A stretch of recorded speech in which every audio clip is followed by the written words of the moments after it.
नमस्कार दोस्तों, मैं हूं अनुराग पांडे और आप देख रहे हैं राष्ट्रवादी। आज आपको मिलवाएंगे गया टाउन के उम्मीदवार ब्यूटी सिन्हा से और उनसे पूछेंगे कि गया के विकास में उन आगे क्या करेंगे और युवाओं को रोजगार कैसे देंगे, गया का सौंदर्यीकरण कैसे करेंगे और आगे गया को एक मुकाम तक कैसे लेकर के जाएंगे। चलिए शुरू करते हैं। नमस्कार मैडम, तो आप हमको बताइए सबसे पहले कि गया का विकास आप कैसे कीजिएगा, आगे गया को एक मुकाम तक कैसे लेकर के चलिएगा, जबकि सामने आपके 30 साल से लगातार जो प्रेम कुमार जीतते आ रहे हैं उनके जैसे दिग्गज नेता हैं। तो आप कैसे विकास कीजिएगा, युवाओं को कैसे बताइएगा कि आपको क्या देंगे कि आपको वोट करें। सबसे पहले तो गया में सबसे ज़्यादा गंदगी है। सबसे पहले गंदगी हम हटाएंगे और महिलाओं के लिए सुरक्षा करवाएंगे। सबसे पहले वो करवाएंगे कि कहीं भी मान लें कि अगर महिला जा रही है तो मतलब खुल के नहीं जा सकती है। हर समय हर जगह सुनते हैं क्राइम होते रहता है लेडीज़ के साथ। सबसे पहले वो हम करेंगे और गरीब को रोजी रोज़गार हम दिलाएंगे। ऐसा नहीं होगा कि गरीब लोग को कभी भी नमक रोटी पर आफत नहीं आएगा। कहने का मतलब है आपका कि सबसे पहला आपका जो मुद्दा रहेगा जीतने के बाद कि महिलाओं को सुरक्षा दिलवाएंगे। हाँ। और गरीबों के लिए काम करेंगे। हाँ, गरीब आपको मिलवाएंगे इनके हस्बैंड राज गौतम सर से। नमस्कार सर। नमस्कार। आपको सबसे पहले बहुत बहुत बधाई देना चाहते हैं कि आप इनके पीछे खड़े होकर के एक महिला को आगे बढ़ाने का काम कर रहे हैं। तो आप सबसे पहले बताइएगा कि इस चुनाव में अपनी वाइफ को खड़ा करवाने से पहले बहुत सारी चुनौतियां का सामना करना पड़ा होगा। तो क्या क्या चुनौती रही और कैसे कैसे फेस करके आप इनको आगे लाए। चुनौती वैसी तो कुछ खास नहीं रही। चुनौती के रूप में बस यही रहा कि ये जो 30 साल की जो कुव्यवस्था है, ये जो यहाँ पे जो आप सरकार देख रहे हैं कि 30 साल से वर्तमान माननीय कृषि मंत्री प्रेम कुमार जी, चूँकि 30 साल से उन्होंने इतना ज़्यादा गंद फैला रखा है गया में कि वही सबसे बड़ी चुनौती है कि आज उन्हें हटाया कैसे जाए। और ये मैं नहीं बोल रहा हूँ, यह गया की जनता बोल रही है कि 30 साल में गया की जनता का यही कहना है कि हम लोग बचपन से आज जवान हो गए, मूछ दाढ़ी नहीं आया था, मूछ दाढ़ी आ गया और वो दाढ़ी पकने भी लगा, शारीरिक संरचना में बदलाव हो गया। लेकिन गया में आज शहर के किसी भी कोने में चले जाएं, अगर हमारी माँ बहनों को कभी भी शौचालय की आवश्यकता पड़ जाए बाज़ार के क्रम में, तो एक आदत आपको शौचालय नहीं मिलेगा। 30 साल का विकास यही है।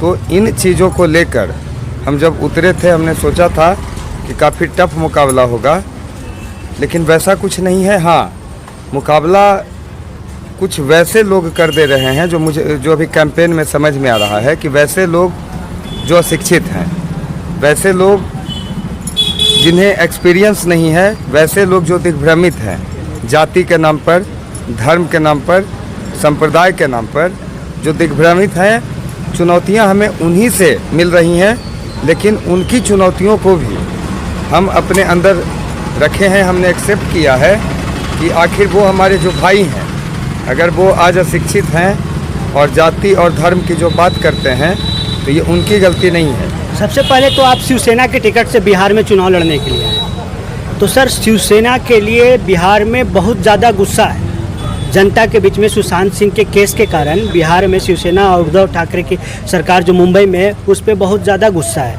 आप उन गुस्सों के बीच में शिवसेना के टिकट पे यहाँ पे चुनाव लड़ने के लिए आए हैं। क्या लगता है जनता का क्या रिएक्शन होगा इस पर? सबसे पहले तो मैं बता दूं कि गुस्सा बिल्कुल है ही नहीं।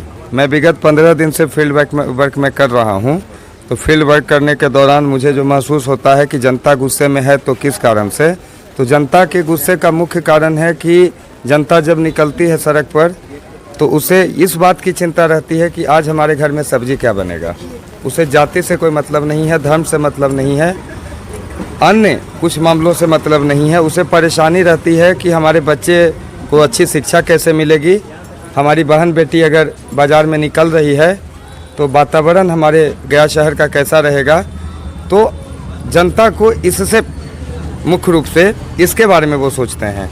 2 रोटी का जुगाड़ कहाँ से होगा। शाम में अगर कोई मध्यम वर्गीय फैमिली का व्यक्ति है तो वो ये सोचकर घर से निकलता है कि शाम तक हम 500 रुपया कैसे ईमानदारी से कमा कर लाएंगे। तो मुख्य रूप से मुद्दे ये हैं, लेकिन इसको प्रिंट मीडिया, इलेक्ट्रॉनिक मीडिया और सोशल मीडिया के जरिए इसको हाइप किया जाता है और हाइप करके यह जताया जाता है कि इस मुद्दे को लेकर जनता में काफ़ी आक्रोश है। जनता में क्यों आक्रोश रहेगा? आज एक सुशांत प्रकरण को लेकर, शिवसेना को लेकर जो भी जिस तरह की भ्रांतियां फैलाई जा रही हैं वो बिल्कुल गलत है। ऐसा तो गया में आपको कहीं माहौल मिलेगा नहीं। आप देख सकते हैं कि हम बगैर अंगरक्षक के घूम रहे हैं, हमारे साथ सारे युवा साथी हैं। ये सब बनी बनाई बातें होती हैं। अब आते हैं विकास के मुद्दे पे। तो आपको, आपके नज़र में गया में किस क्षेत्र में ज़्यादा विकास होना चाहिए जिससे युवाओं को रोज़गार मिल सकता है और यहाँ के जो गरीब तबके के लोग हैं उनको रोज़गार मिल सकता है? देखिए, रोज़गार के लिए सबसे पहले ज़रूरी होता है शिक्षा और एजुकेशन को मैं मानता हूँ कि बिना एजुकेशन के अगर आपने किसी को रोज़गार दे भी दिया तो वो बहुत टिकाऊ नहीं रहता है। तो इसके लिए अब रोज़गार देने के लिए गया जैसे शहर में हम क्या दे सकते हैं? तो हम यहाँ का जो गृह उद्योग होता है, लघु उद्योग होता है, कुटीर उद्योग होता है, चूँकि यहाँ वैसा इंफ्रास्ट्रक्चर अभी नहीं है, लेकिन इतना है कि आज गया में जितने भी लोग प्रतिदिन दैनिक उपयोग की वस्तुओं को यूज करते हैं, फॉर एग्जांपल हम पाव रोटी का ले लें, बिस्किट का ले लें, किताब का ले लें, कागज़ का ले लें, तो इस तरह की फैक्ट्री जो हम परचेज करके बाहर से लाते हैं, दिल्ली से, हरियाणा से और महाराष्ट्र से लाते हैं, तो अगर लघु और कुटीर उद्योग हर वार्ड वाइज अगर हम 1, 2, 3 इसी तरह से अगर हम खोल दें या हम सरकार से प्रतिबद्ध करवाएं कि आपको इसे खोलना चाहिए, तो इस तरह से करके हम उन्हें रोज़गार का एक अच्छा साधन उपलब्ध करा सकते हैं। लेकिन उसके लिए सबसे पहले लोगों का शिक्षित होना बहुत ज़रूरी है। सरकारी स्कूल की स्थिति सही करनी ज़रूरी है, प्राइवेट स्कूलों पर नियंत्रण लगाना ज़रूरी है। शिक्षा पे एक चीज़ हम आपसे पूछना चाहेंगे। यूनिवर्सिटी जो मगध यूनिवर्सिटी आपके विधानसभा क्षेत्र में ही, शायद नहीं, आपके विधानसभा क्षेत्र में नहीं आता है, लेकिन गया का अधिकतर स्टूडेंट वहीं पे पढ़ता है उस यूनिवर्सिटी में। उसका तो पूरे बिहार में भी ब्रांच है, लेकिन उस यूनिवर्सिटी में अगर 3 साल का कोर्स करने के लिए जाता है ग्रेजुएशन का, वो 5 साल में हो जाता है। 5 साल में भी कंप्लीट होता है या नहीं भगवान जाने, लेकिन अगर कंप्लीट कर भी लेता है तो उसके पास जो डिग्री है, सिर्फ पेपर के नाम पे जो डिग्री मिलता वही, नॉलेज के नाम पे 0 होता है।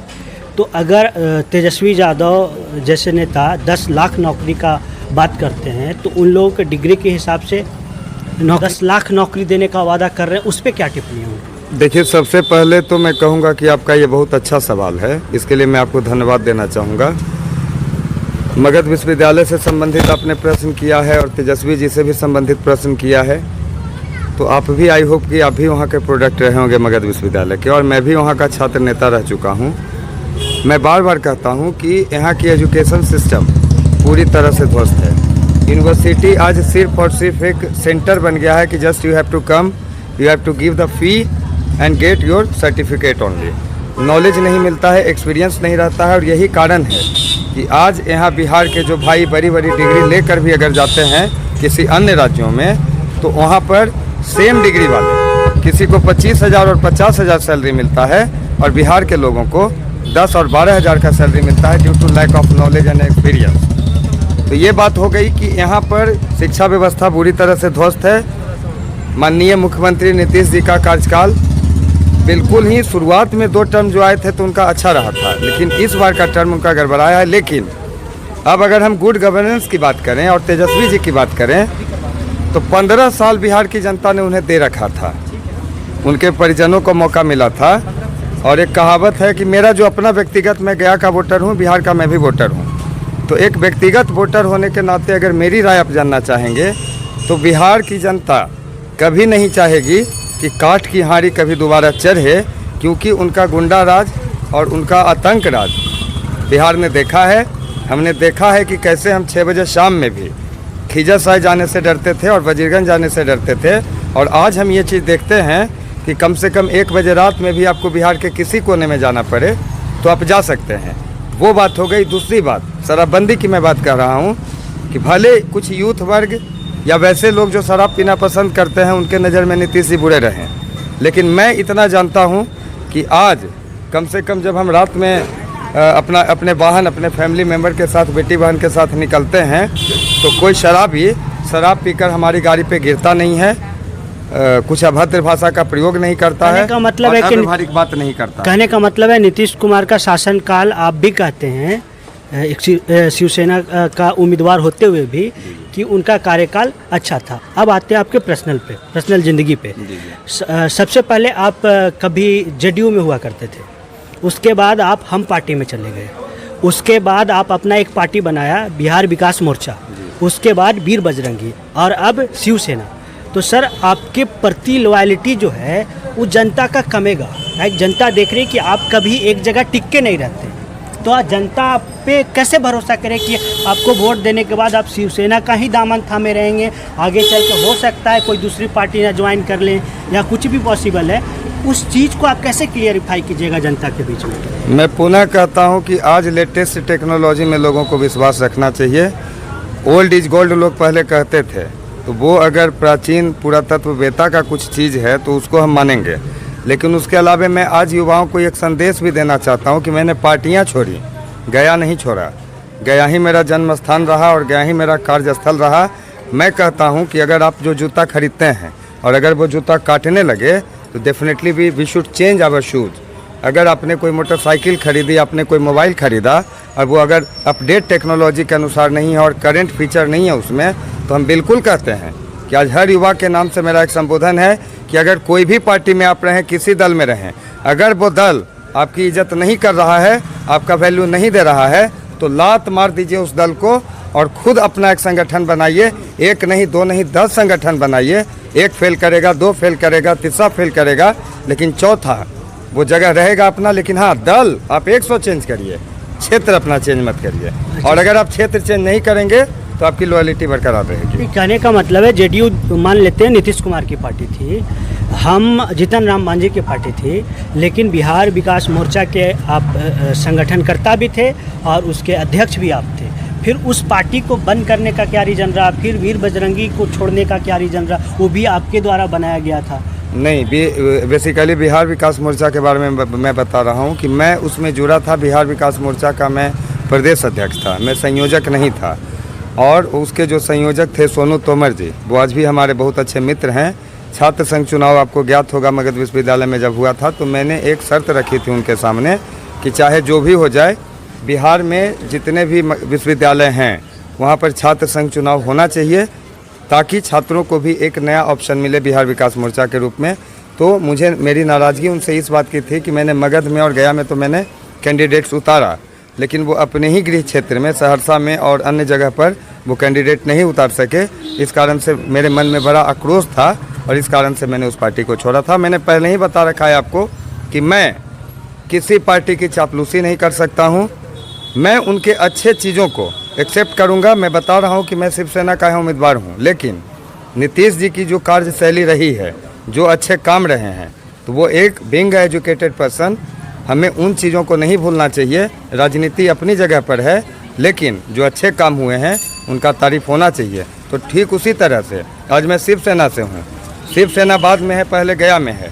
अगर गया के मामले में शिवसेना इंटरफेयर करती है, तो जैसे मैंने एक समय छात्र जदयू को लात मारा था, हम पार्टी को लात मारा था, इसे लात मारने में हम कितना देर लगाएंगे? धन्यवाद सर। मैडम आपसे एक सवाल पूछना चाहेंगे। आप बता रहे थे कि महिला सशक्तिकरण के लिए आप काम कीजिएगा, तो बहुत सारी महिलाएं जो हैं गया क्षेत्र की गरीब तबके से आती हैं, जिनके पास खाने के लिए भी पैसा नहीं और स्कूल भेजने के लिए भी पैसा नहीं, उनके लिए आप क्या कर सकते हैं? उनके लिए ही हम काम कर रहे हैं। और जब हम उतरे हैं इसमें, महिला हो के उतरे हैं, तो बस एक बार हमको सपोर्ट कर दें, हाथ जोड़ते हैं, उन्हीं के लिए जीवन भर उनके लिए काम करते रह जाएंगे। नमक रोटी पर या कोई चीज़ पर उनको आफत नहीं हम आने देंगे। बस। धन्यवाद मैडम, आप हमारे राष्ट्रवादी चैनल से बात करने के लिए बहुत बहुत धन्यवाद। आपका भी बहुत बहुत धन्यवाद और आपके साथ साथ आपकी टीम को भी हम धन्यवाद देना चाहते हैं। अंत में बस इतना ही कहना चाहेंगे, हम लोग मंदिर के सामने खड़े हैं, भगवान से प्रार्थना करते हैं कि अगली बार जब आपसे मिले तो आपको विधायक जी कह करके हम आपको बुलाएं। बहुत बहुत और हमारे साथ हैं कैमरे के पीछे पवन मिश्रा और हम हैं अनुराग पांडे और आप देख रहे थे राष्ट्रवादी।